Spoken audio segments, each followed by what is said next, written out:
to Black America, this is the greatest challenge, according to Dr. Claude Anderson. The greatest challenge to Black America is to do what Blacks have never been permitted to do in the past.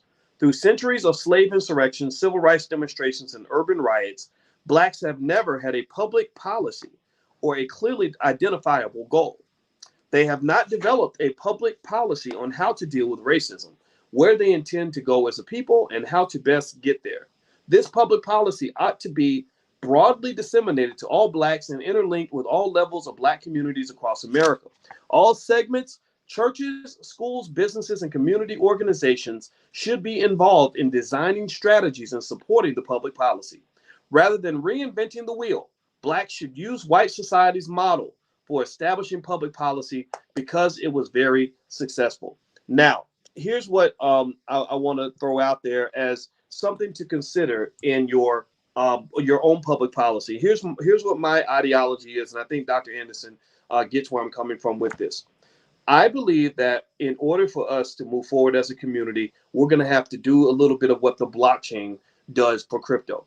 We're going to have to become, I call it the black chain, right? So we got to take a blockchain approach.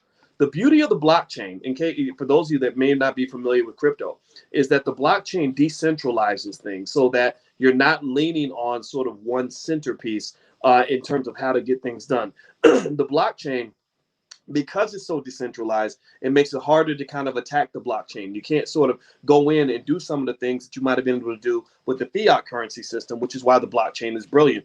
So I believe that for Black people, we have to think of our leadership in the same way. We have to go to the black chain as opposed to what we've done before.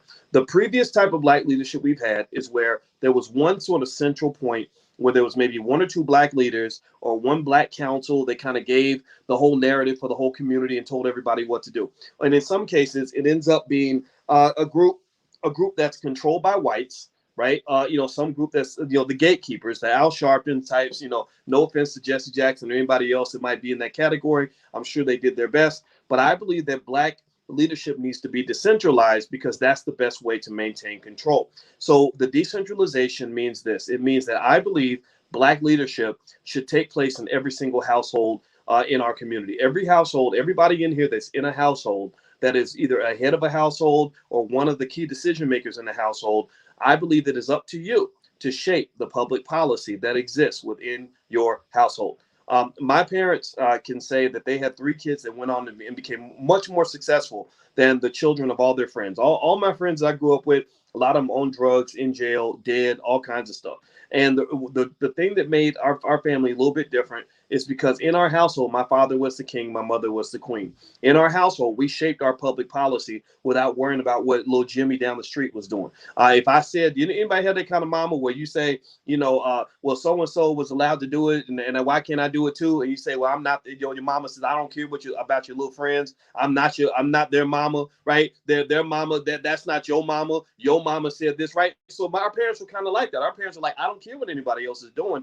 This is what's going to happen in this house. This is our policy in this house. And it was a policy that was built on things like valuing education, valuing good decisions, valuing personal responsibility. If you go out here and do something stupid and you get locked up, we're not bailing you out. You're going to get yourself out of jail. You're going to stay in jail until you come up with the money to get yourself out of jail. Now, that might seem harsh to some people, but that was the policy my parents had in our house. And that's the one that kept us focused, right? So my point is to say that every family should sort of think about what your public policy is going to be as it relates to what being Black means to you. Maybe I can be one of the advisors that can help you shape that policy. I'm going to tell you what the policy is that I recommend, the one I stand by. It's called the Black Core of 3. It's a very simple policy that, if implemented in even 10% of Black households, is going to shift Black wealth by several $1 trillion within one generation.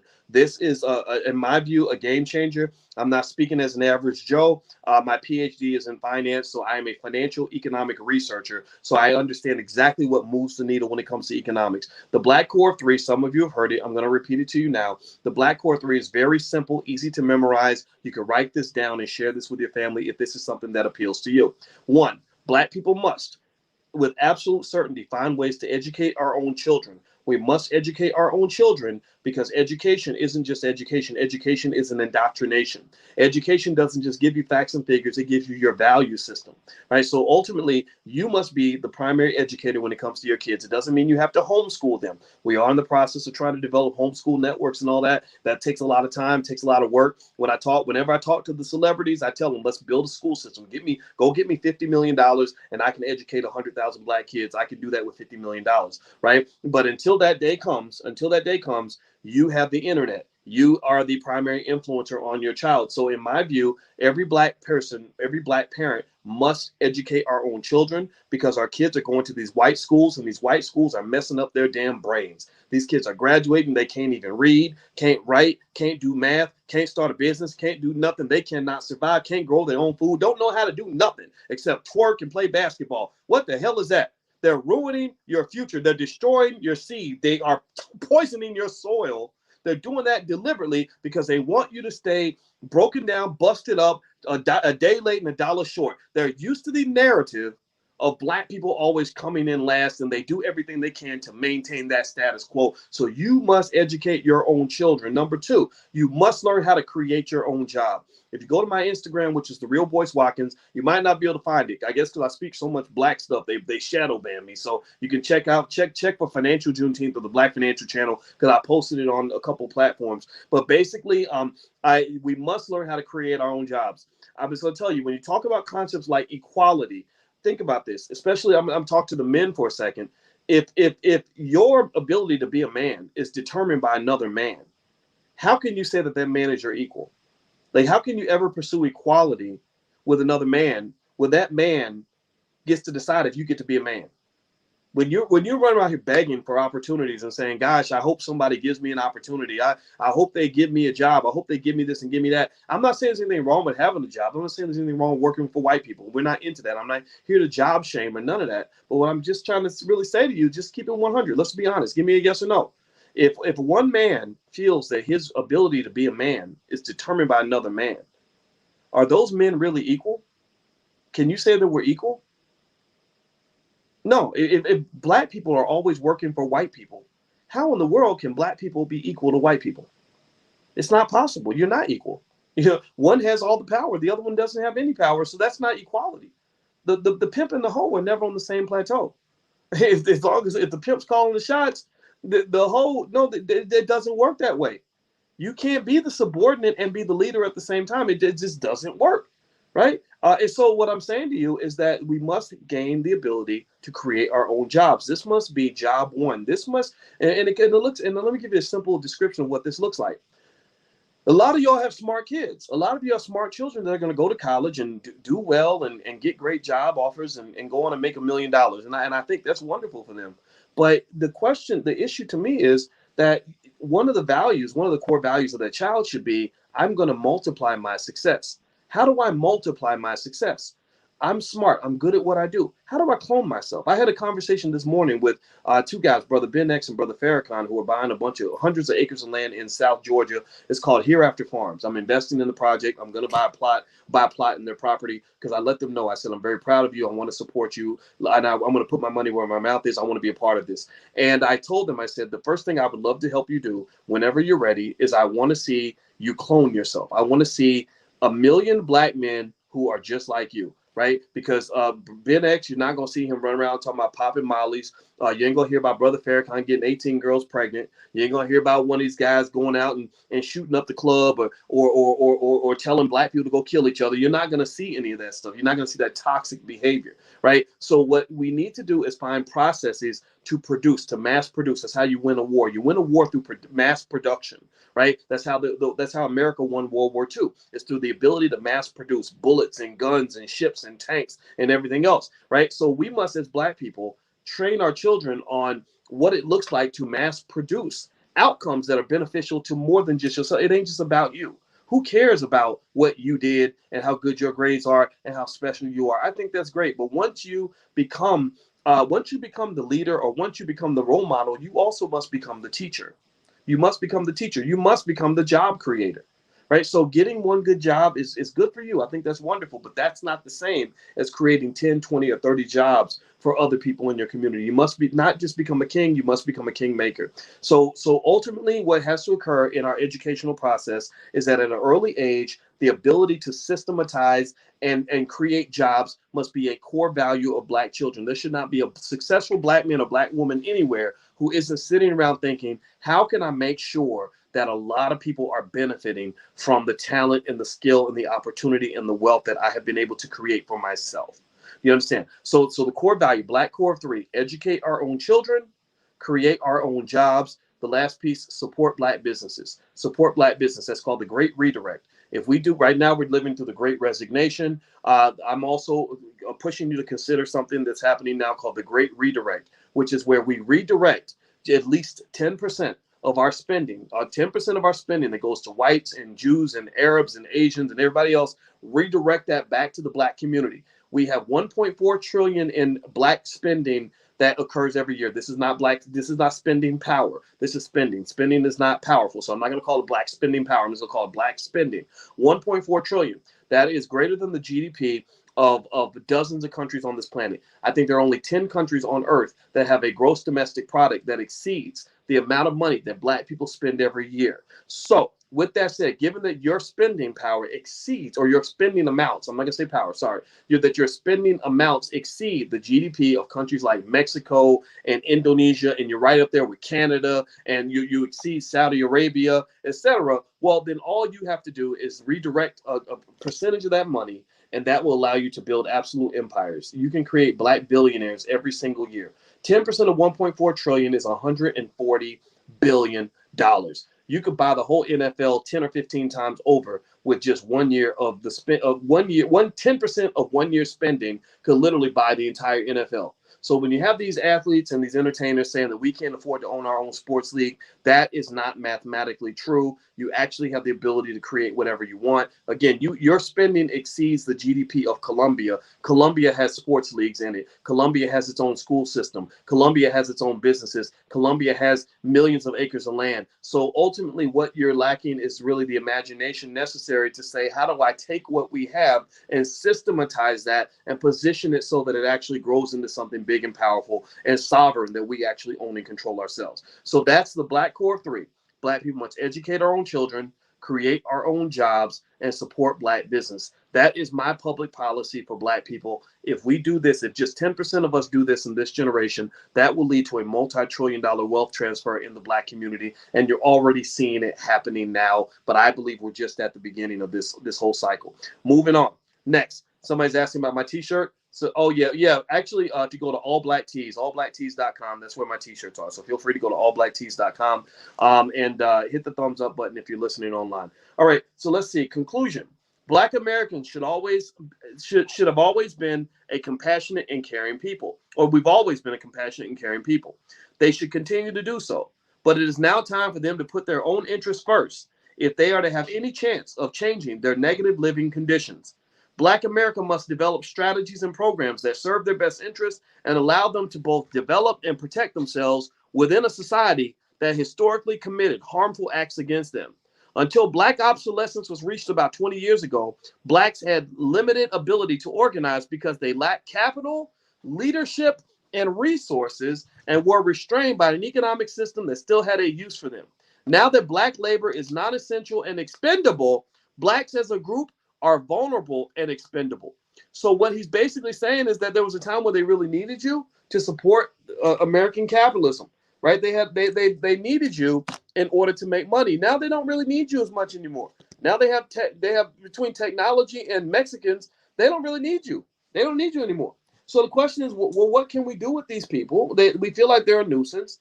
What do we do with them? Well, we can put them in prison. That's what Biden and Clinton figured out back in the 1990s. We're building all these prisons. We got to pay for them somehow. So we're going to lock up a percentage of our population that helps us solve two problems at once. We get rid, we got a virus. We have a pandemic.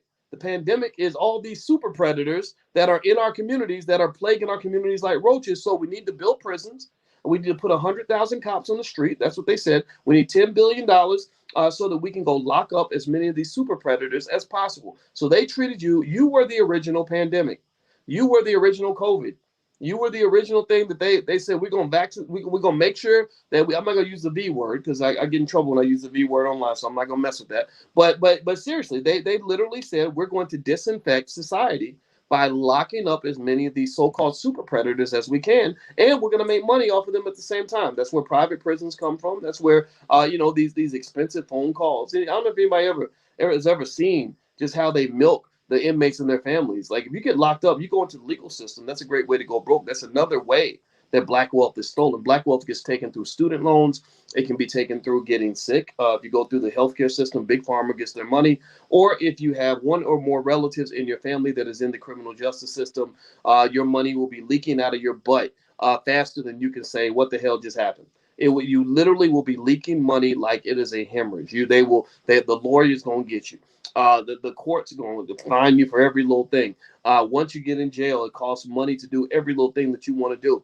And then on top of that, once you get out, you still have to keep paying. And don't get in a situation where you got to pay things like restitution and all that, right? So these systems are designed in order to build wealth and resources for the dominant white society, and you are a very easy target for these things, especially if you're not aware of what's going on.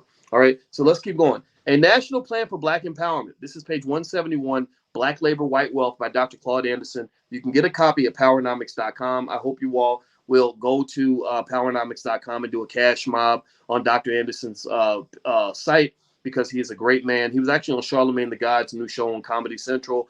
So I'm really happy that Charlemagne is supporting Dr. Anderson. There are a lot of celebrities that are starting to get on board, and I think that's really a great thing. He says a national plan for Black empowerment should focus on Blacks becoming politically and economically competitive by acquiring increased wealth and resource power. The greatest challenge to Black America is to do what it has never done before. Through the centuries of slavery, Jim Crowism, the Civil Rights Movement, and the Black Power period, Blacks have never had a public policy or racial goals to effectively deal with racism. Instead of an empowerment plan, new generations of Blacks have inherited the vestiges of a failed 1960s strategy. Three major failings deserve highlighting. So these are the failures of the 1960s strategy, according to Dr. Claude Anderson. First, Black leadership mistakenly believed that by removing Jim Crow symbols, that racism would effectively die. It did not. Two, they thought that integration would make them equal and give them control of resources and power. It did not. In fact, you weren't properly integrated at all. You were brought in a subordinated status. You weren't brought in as equal partners. Those are two different things. Third, they failed to construct long-term institutions with long-term goals that could transcend generational lines and produce a never-ending flow of competent, well-informed new talent. Young Blacks must have a public policy and a plan for direction. All segments of the community, churches, schools, businesses, and community organizations must be involved in formulating and implementing the plan. But the plan must be coordinated nationally by an institute with an intellectual infrastructure. Modeling the methods used by whites, Blacks must develop an accountability system to make sure that all Blacks support the goals of the plan. Blacks will have to be equally as determined and committed to public policy on Black self-empowerment as white society has been to public policy on the use of Blacks. Blacks must be willing to apply social sanctions and other penalties against those who violate the public policy for Blacks. The Black Empowerment Plan must be based upon a vision of vigorously competing in a changing world.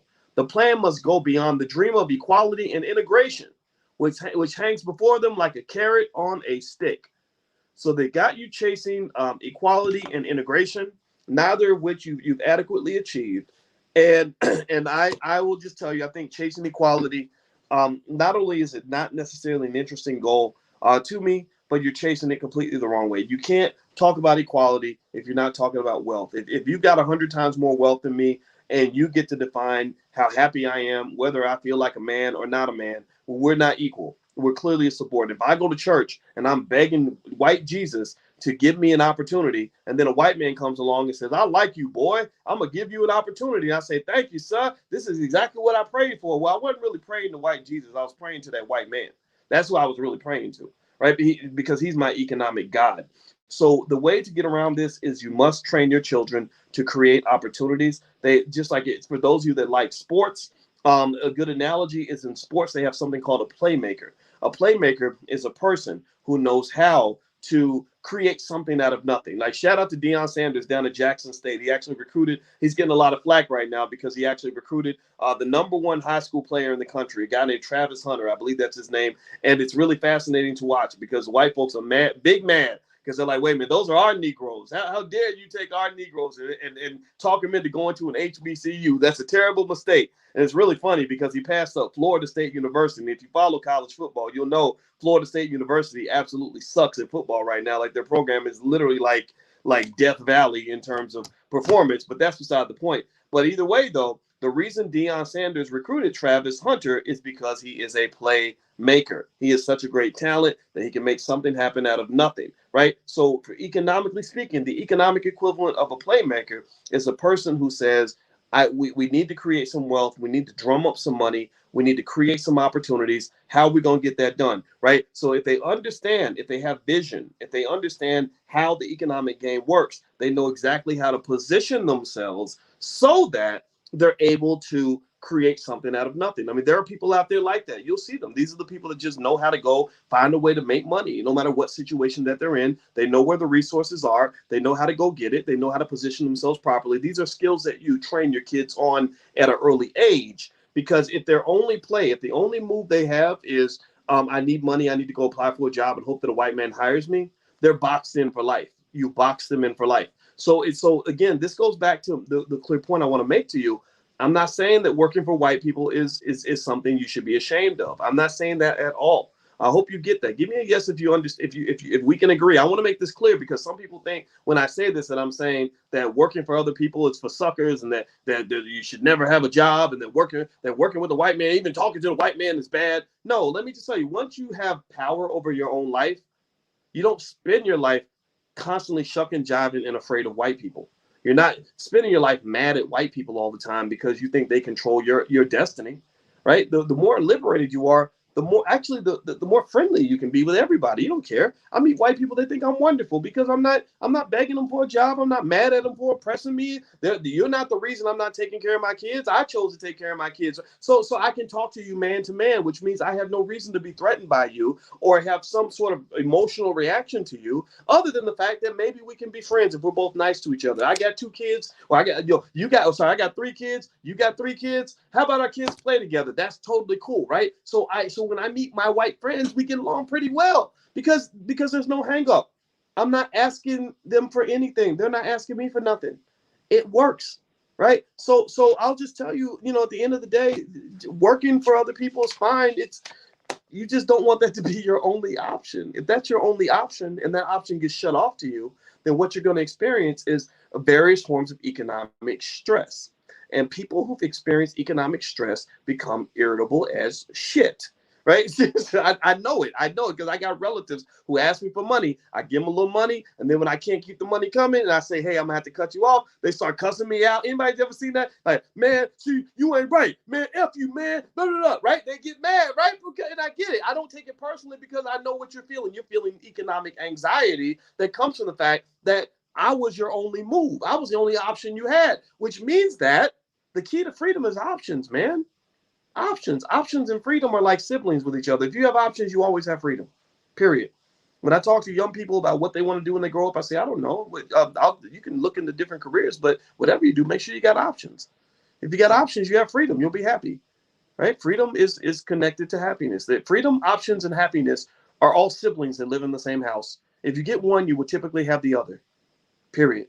Let me keep going. Let me keep going. And this links to so many other things. It links to mental health. A lot of Black people are depressed. Why? Well, because you don't have freedom, you don't have happiness, because you don't have any options. You feel stuck in a life that you don't want to live because you don't have the ability to go live a different life. If you're not stuck and you can go pick the life that's going to work for you, then you're not going to be as depressed. This has been shown in studies. They did this with rats. They put rats in a situation they couldn't get out of, and the rats became very depressed. They measured this by the amount of serotonin in their brains. The serotonin tells you how depressed they were. The rats got very depressed when they couldn't get out of their situation. But when you gave the rats freedom, they then became very happy. So if you want to be happy, find your freedom. Well, what does freedom look like? Well, freedom typically shows up in the form of options, right? And that gives you happiness. So those are all connected. Let me keep going.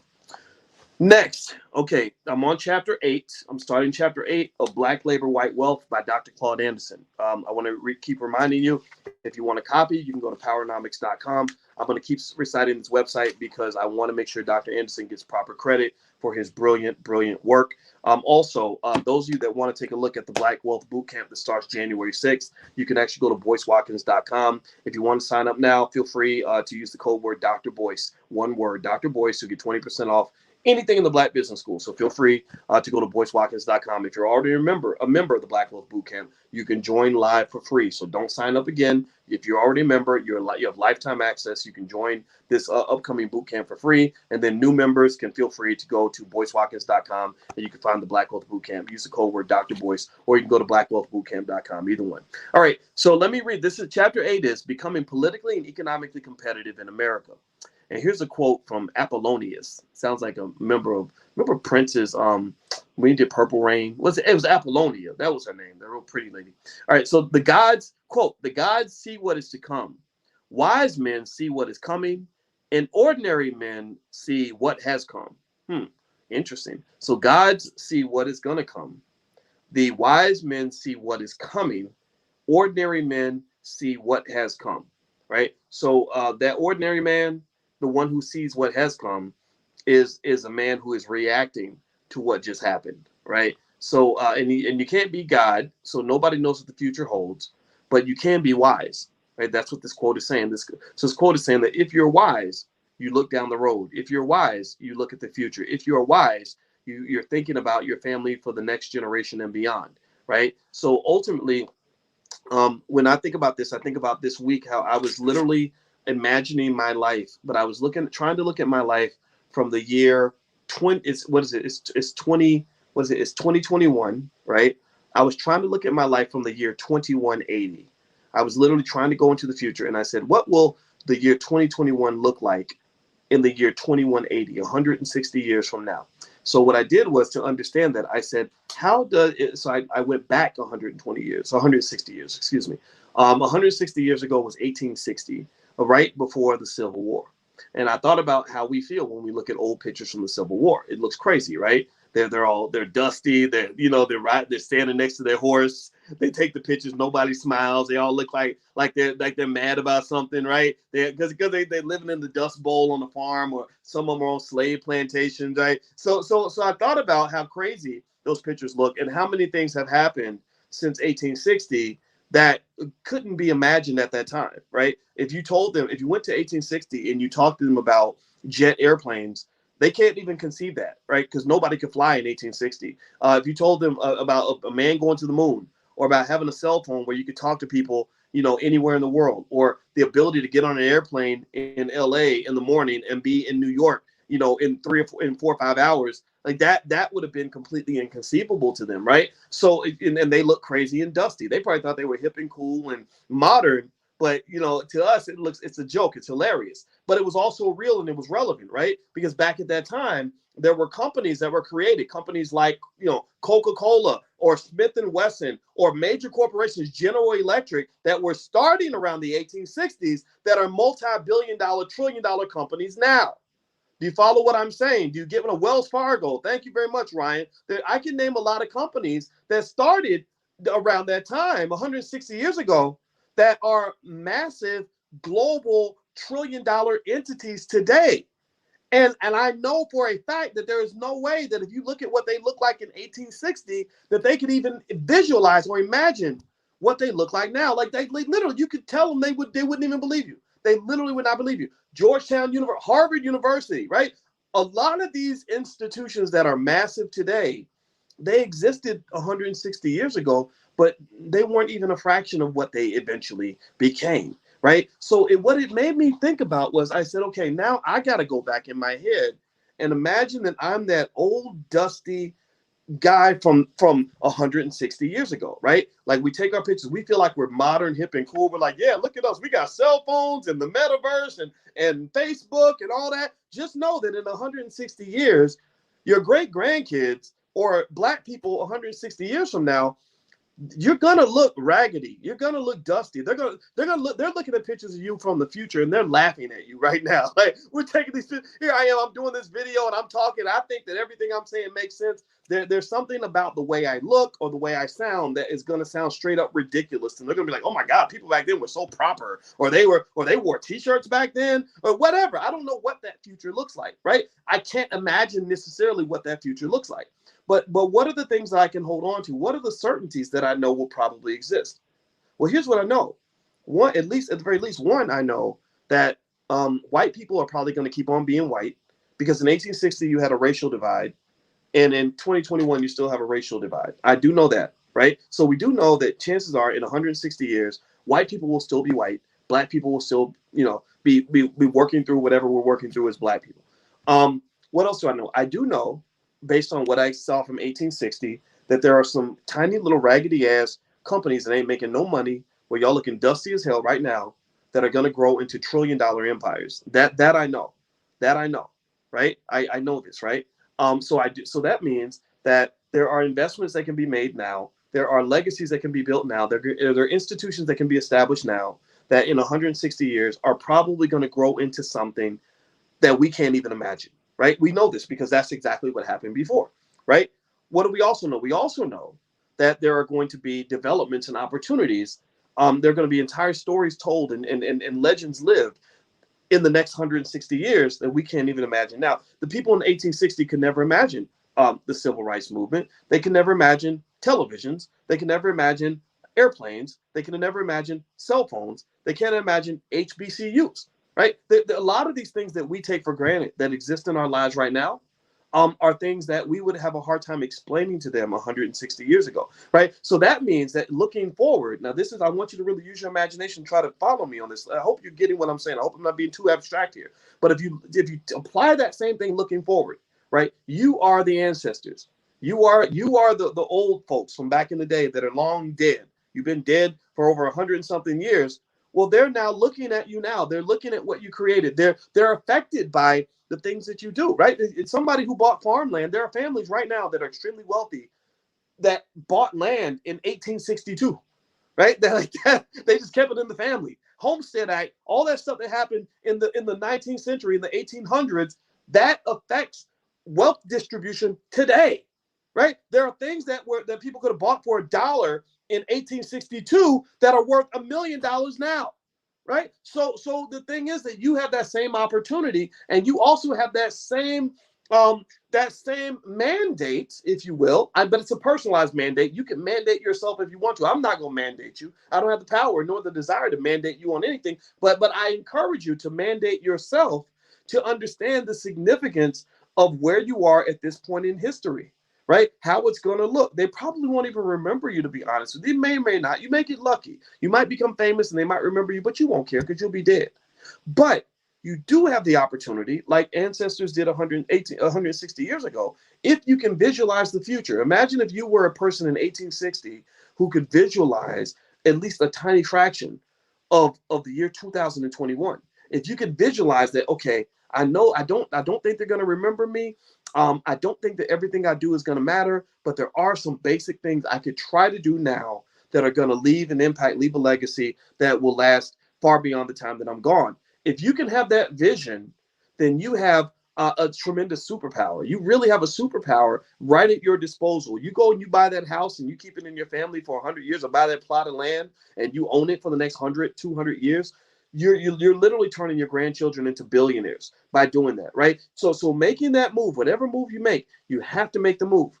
And I want you to go home tonight. I want you to practice visualizing the future. I want you to try to imagine the world 100 years after you're dead. And I want you to try to imagine anything that you can do that will impact the world 100 years after you're gone. And if you have a hard time visualizing what your actions are going to look like 100 years from now, all I want you to do is I want you to go backward 100 years, because you can see the past, you can't see the future. And I want you to look back to 1921 and where Black Wall Street was created.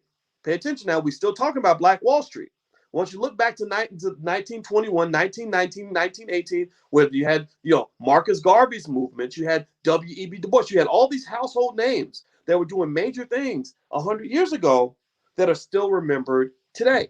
right? So in 2021, I believe that they're going to be talking about what we're doing right now.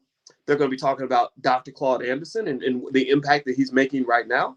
I believe they're going to be talking about a lot of things that are happening right now. And the question is, how are we going to shape that legacy, right? How are we going to position our children to win?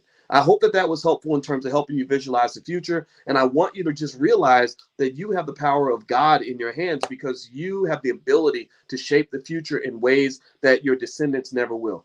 If they could have a time machine, imagine if you had a time machine and you could go back to talk to your great grandmother and get her to go buy that piece of land when she's not even thinking about it because she's thinking about trying to get the bills paid this week, right? Imagine if you could go to your grandma and say, "No, grandma, please get the family together, buy this plot of land, put it in a contract. This is going to be worth $100 million in 100 years from today." Like, imagine if you could do that, right? Well, there's a descendant. You have an ancestor or a descendant that's thinking the same thing right now. 100 years from now, if they're in the struggle, they're going to look back and say, "Damn, I wish I could go back to the year 2021 and get this property or make this move or start this company or keep this business going because that was going to turn into something big. Now I've got to start over from scratch."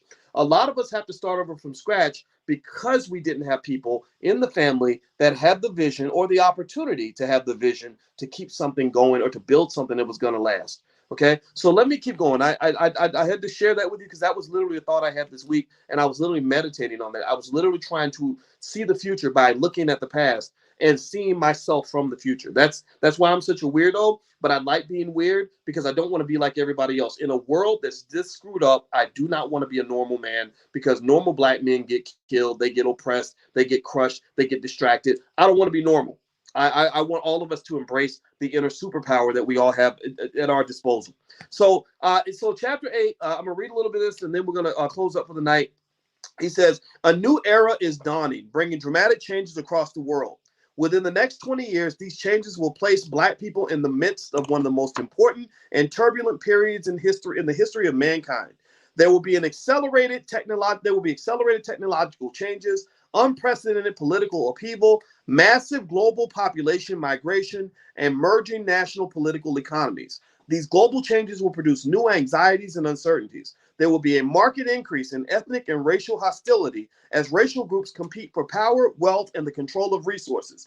Throughout mankind's history, competitive struggles between ethnic and racial groups have regulated their populations and established a relative ranking of power among them. In power struggles, the strongest survive and prosper. The weak or non-competitive groups disappear or live to serve the strong. Black Americans approaching the threshold of the 21st century as a non-competitive socioeconomic disaster. It is ill-prepared to compete with other racial and ethnic groups. Contrary to popular belief, Blacks have made only relatively slight political and economic progress. Their quality of life has improved only because the general conditions of white society have improved. The crucial question now concerns not civil rights, voting rights, affirmative action, or even equal opportunity. Instead, the question is whether or not Black Americans are ready to face the socioeconomic realities that confront them. Do Blacks understand what will happen to them if they do not pull themselves up by the year 2013? Now, remember, he wrote this book 30 years ago. I don't know if we did it or not, right? Some of us did, right? Some of us pulled ourselves up. Some of us didn't. Do they understand what they are at risk of, that they are at risk of becoming a permanent underclass in America? Developing political and economic forces do not bode well for Blacks. Black America's frail state makes it vulnerable to international and domestic developments that could converge and do great injury to Blacks. He says around the year 2013. Conditions for Blacks will be made more serious by the following. This is what Dr. Anderson predicted back 30 years ago. Let's see how much of this came to pass. He says, 1, the hardening sentiments of the next white generation, which surveys predict will be more indifferent and harbor stronger anti-Black attitudes. Next, the merging of international superpower economies that will force Blacks to compete with better prepared and united groups from around the globe. Okay, that's true. You got a lot of things like, the Asian countries coming together, NAFTA, stuff like that. And if you think about it, like things like NAFTA destroyed cities like Detroit and Milwaukee and stuff like that. Remember, Detroit was doing really well back when the auto industry was producing lots of stuff there. And it's not that Detroit's doing terrible now. There are some pockets of positivity there, but to some extent, some would describe a city like Detroit to be a little bit like a plantation. It's a city that has a lot of black people, but it's run by white people. And I don't think an African American owns a single gas station in the city of Detroit, but I could be wrong about that. Gary, Indiana is another example. Gary was flourishing. Gary was doing really well. My wife is from Gary, and I go to Gary now. Now a lot of people feel like there's nothing happening in Gary, and so some of that really comes from this idea, this economic reality that whenever you're doing good, you always want to prepare for when things start going bad. Or whenever you're doing really well in one area, you always want to spread your money out so that you're making money in multiple areas, right? So when Gary, the economy of Gary, for example, was doing really well, they should have been preparing for the future of Gary to say, okay, how are we going to still make money if if the factories leave, right? If the steel mills leave, what are we going to do? You can't assume the steel mills are going to be there forever. And this is true also for you as individuals. If you're making money right now, if you're blessed enough to be doing well financially right now, you need to start stacking your chips and putting your money toward the next big move. Start developing that new skill, making those new connections, investing in that new line of business. Do something different from what you're doing so that when the thing you're doing dries up, you're ready to make that next pivot. Some of these major cities, particularly in the Midwest, that were leaning on automobile manufacturing or steel mills and all this other stuff, they didn't have a plan B. Next thing you know, those cities were in the toilet because there was nothing else that people could do once that one particular opportunity disappeared. Flint is another example, right? No disrespect at all to the people of those cities. It's just this is how you want to engage in your economic thinking. The economy is always changing. There's always money somewhere. There's always opportunity somewhere. And this is why economic education is critical, because if you have economic education, you're paying attention to the latest developments in crypto and other industries, whatever industry you're in, you kind of know where things are going. Remember, at the beginning of this chapter, Dr. Anderson's quote from Apollonius was, only the gods see what is to come, but a wise man can see what is coming, right? The ordinary man only sees what is coming, right? So the ordinary man, the ordinary woman gets trapped in the moment. You have a lot of people that get trapped in the moment. You tell them it's 2021, they think it's going to be 2021 forever. They're 27 years old, they think they're going to be 27 forever, living like a 27-year-old forever. They ain't even practicing or even thinking about what they need to do to transition their life to what it means to be in your 30s, right? They're not thinking about what that next move is, right? So ordinary men, ordinary people are people who are either only focused, they're either trapped in the moment or they're reacting to what just happened. Right? The wise man is always looking ahead. The wise woman is always looking ahead. So I want you to practice looking ahead. That's why we did that exercise a minute ago where I said to you, I want you to try to see the world 160 years from now. And the best way to see the world 160 years in the future is to look at the world 160 years in the past. The exact same way you look at people from the year 1861 is exactly how they're going to look at you. So I want you to look at an old picture from the Civil War, and I want you to look and just think about it, like, man, those people are dusty, they look unhappy, they look dirty, they're going through hell. Well, they're going to look at you kind of the same way. You're going to look old-fashioned, dusty, and raggedy because whatever the technology is that you can't even imagine is going to put them in a space that you can't even predict, right? So practice doing that. That's how you win the game. Next, he says that another thing Dr. Anderson warns about is that higher unemployment and less public assistance resulting from downsizing and privatizing government services. That did happen. You did have a black unemployment issue for a while under Obama. It's actually going away during the pandemic. Black unemployment's dropped a lot. Also, you have less public assistance. You do. Welfare isn't what it used to be. Continued deterioration of black families, churches, and other institutions. So is the black family better or worse off now than it was 30 years ago? And somebody answer me in the chat, better or worse? Type better or worse. Is the black family better off than we were 30 years ago or worse off? What y'all think? Answer the question. Better or worse? Okay, Terrence and Barbara, Bernard, Katina, Akila. Okay. Yeah, worse off. And I agree with you. We are worse off family-wise, so he's right about that. The loss of status of blacks from a majority minority to a minority minority. He says the tide of Hispanic and Asian immigrants could reach 81 million and 46 million respectively by the year 2013. Now, I don't know what the numbers are specifically for each of those groups, but I do know that we are a minority now. So he was right about that. We are not a majority minority. We're not the biggest minority, so-called minority anymore. We are now a minority in terms of population size. Deteriorating, pay attention, this is a good one. Deteriorating social and economic conditions that will spur a general increase in criminal activity with a major portion associated with blacks. So in the early 90s, Dr. Anderson predicted deteriorating social and economic conditions. So when you think about cities like Chicago, Philadelphia, Detroit, give me a yes or no. Do you think that the economic and social conditions have deteriorated? Like, is there more? Is there more violence? Is there more? Are the streets more dangerous in a lot of these areas than they were before? Yes or no?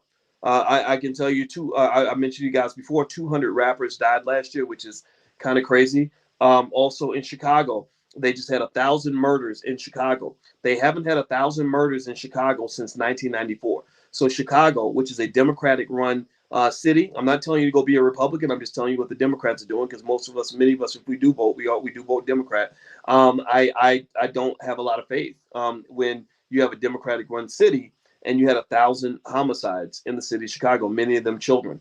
Let's see. The next prediction he makes is the continuing impact of a 350-year-old national public policy on the use of blacks that basically made blacks obsolete 3 decades ago. So he argued that black people became obsolete in the 1960s, actually, from an economic standpoint, particularly with the emergence of illegal immigrants and also technology.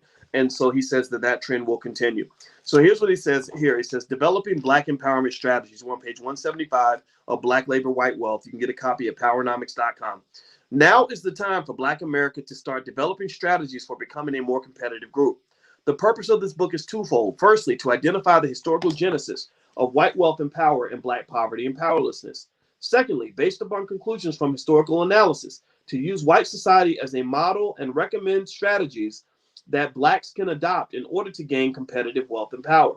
In this chapter, various strategies for improving the quality of life for Black Americans are discussed, followed by analyses and recommendations.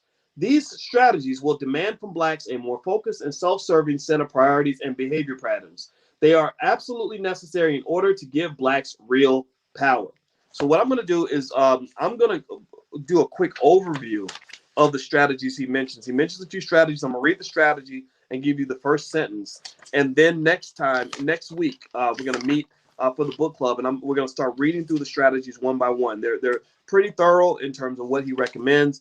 And what I would suggest, a supplement I'm offering in terms of what Dr. Anderson put in this book, is I'm suggesting that you consider not necessarily waiting for centralized black leadership to do this for you, right? The Al Sharptons ain't gonna do it for you. The Joe Bidens ain't gonna do it for you. Your favorite rapper on TV ain't gonna do it for you, right? You got to do this, in my view. You got to do this in your own household, right? So I'll offer my 2 cents, and I can be maybe one of your many advisors on how to form the public policy in your own family. But I encourage you to apply it on a family by family specific basis. We are going to meet next Wednesday, by the way. The book club is normally Wednesday night at 8:30 p.m. Eastern. This week we had to do Thursday because I was traveling to Atlanta. I appreciate your patience. I tried to let everybody know, so I hope that was okay. But next week we go back to our Wednesday schedule, okay? And so strategy 1 is leadership. He says humans, like all orders of life, seek leadership and find it naturally. But in America, white society has been the proactive institutional leader, and Black America has reactively followed with new leaders who arise in response to new issue or events. So we know how that works, right? We know that white folks are kind of our parents. They tell us what to talk about. They tell us what to care about. If there's a police shooting of one black man, everybody talks about that black man. But at the same time, if 5 little girls get murdered in Chicago, and I'd say, hey guys, if 5 little girls got killed the same day this other guy got shot, nobody cares about the 5 little girls. Everybody's talking about the one case they saw on CNN. So to some extent, white media, white-owned media is the leader in terms of what we think about as a community. Strategy 2, wealth and capital formation. So after you get better leadership, you formulate wealth and capital so you can support that leadership and give them real power. Centuries of compulsory black pauperism have created a power imbalance between whites and blacks. Dominant white society possesses nearly 100% of the wealth and the tools for accessing and amassing wealth. Dr. Martin Luther King Jr. recognized the importance of the relationship between wealth and racial equality late in his career. He told the Southern Christian Leadership Council, quote, "An American society must have a radical redistribution of wealth and economic power to achieve even a rough form of social justice. We must recognize that we can't solve our problems now until there is a radical redistribution of economic and political power. Until the wealth imbalance is significantly reduced, black-white racial strife will continue unabated." That's what Dr. King said. So next week, we'll talk about the wealth and power aspect of Dr. Anderson's recommendation. Strategy 3, wealth and group economics. Blacks are America's most impoverished population group, but when considered as a nation within a nation, they could generate disposable income to sustain Black economies. Black America has approximately, this is 30 years ago, 280 billion annually in disposable income. Now that's 1.4 trillion. But as a group, they remain impoverished because they failed to create their own internal economy, and therefore they do not retain their capital within their communities. To survive in the rapidly approaching pluralistic society, Blacks must create a Black economy. To develop economically, Black dollars must bounce or exchange hands 8 to 10 times before leaving the Black community. Contained and recirculated dollars within Black communities would stimulate business, create employment opportunities, and expand tax bases. Next recommendation, Black underemployment and unemployment. He talks about that. The next one is Black and white psychosocial behavior patterns. That's strategy 5. We're going to talk about that next week. Strategy 6 is building a strong sense of community, learning how to have healthy relationships with each other and actually wanting to be around each other. Strategy 7, the role of institutions. The church, any church leaders in the house, we're looking for you to lead your church. You are one of our last great institutions. We need you to step up your game. Take us to heaven on earth, not just heaven in heaven. Strategy 8, government resources. Strategy 9, political empowerment. So it's 9 strategies. So Dr. Anderson gives 9 strategies for Black empowerment. And what I'm going to do next week is I probably won't be able to cover them all in one sitting, but I am going to break down every single one of those strategies with you so we can kind of understand how we want to apply these strategies to our own families. Okay. And so that's enough for today. I think we've covered quite a bit. This is pretty intense stuff. And so I don't want you to feel overwhelmed. I want to encourage you to come to the book club meetings with your family, bring your kids. I believe that the sooner your kids get exposed to these ideas, the better off they'll be. So bring your kids, bring your grandkids, bring your baby mama, bring whoever you want to bring. And I would love to talk to them as well if you think that this message is one that benefits your family. The other piece is, in case you guys want to know, just as an FYI, I have a new book coming out actually in March. It's called The 10 Commandments of Black Economic Power. And one of the things I'm covering in this book are what I call the 3 C's of developing an economy. Here's the thing about an economy. An economy is not just something that is global. It is not just something that is national. It's not just something that's statewide. An economy can exist within your own family, within your own circle. You can actually create little economies within, say, 10 of you that allow you to get almost every single thing you need. So anyway, with this book, that's one of the things I'm going to break down. I'm actually writing on this right now. Actually, if you go to my Instagram, you'll see where I actually wrote an article that's kind of sort of pulled from the book. On sort of what that looks like in terms of creating our own jobs. Okay, so it's called The 10 Commandments of Black Economic Power. I'm gonna do a little bit of a book tour in the spring and in the summer. I'll let you guys know where we're gonna go. One place we're definitely gonna be is at the Essence Music Festival when it goes to New Orleans. We're gonna we've literally already booked up the West End right next to the Essence Fest. So if you want to go to the Essence Fest, just know that next door we'll be doing a bunch of stuff during the Essence Fest. We did not ask for Essence's permission. We love Essence. We think Essence, they have wonderful people. It's a great place, but we decided we also want to do our own thing. So I will be there for 2 days, kind of doing my thing. So that's one example of a place we're going to be. We're going to go to some other cities. I'll let you know. All right. So anyway, have a good night, everybody. It was great talking to you. And as a quick reminder, if you go to boycewatkins.com, you can find out more about the Black Wealth Bootcamp, which starts January 6th. You can find out about a lot of other stuff we have going on. We always have something for you almost every single day in the Black Business School, because if you will allow us to, we, as well as the dozens of Black experts in your community that we have come into encountered through time, we would love to be part of your educational process for you and your family. We got everything you need, and we would love to help you. And we hope that you'll at least take a look. All right, guys. So have a good night. God bless you. Love you. And I will see you guys next week. Take care now. Bye-bye.